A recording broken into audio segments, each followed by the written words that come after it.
I don't want to be on that timeline. I don't want to be on that timeline. The timeline of where our ancestors wore and it was polarity. I don't want to be on that timeline. Sometimes we don't have the Akash for this new timeline because we're creating the New Testament. This is a channel message. But I know one thing, I don't want to be on that timeline. But in our DNA, being the new bloods, the new breed, in us, the rainbow I had to delete information, but I feel like it was utterly divine. But in our blood, we have what it takes to make the most beautiful alchemical soup in beautiful harmony of the 528. I do believe it is possible, but it's not going to be a mental construct. You understand? We are creating it, and now we're embodying that construct. But we have the ability, not the stories of old. There's nothing wrong with any of the stories, but we don't look back to go back. We look back as a reference and a guide and for wisdom.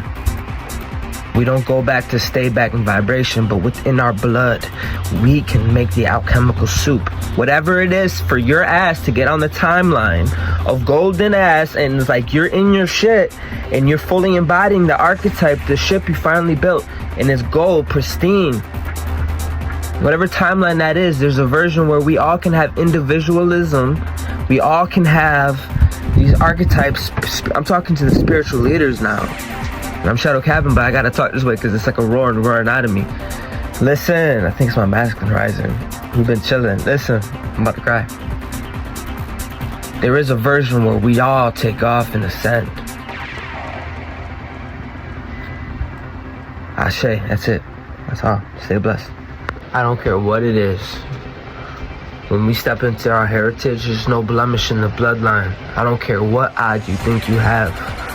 What someone did to you, you need to break the bonds, heal the bonds, strengthen the bonds, because it's still part of the bloodline. You have the privilege to have divine awareness, not to heal it. Are you too attached? Just take time, whatever it is. I'm not gonna sit here and act like you're not an oracle. I'm not gonna sit here and act like you don't have the fucking power of the cosmos in you. And that's why you were sent here. See, when you have divine awareness, now you're aware of it. But do you know who you are? You are a creator. You are here to create.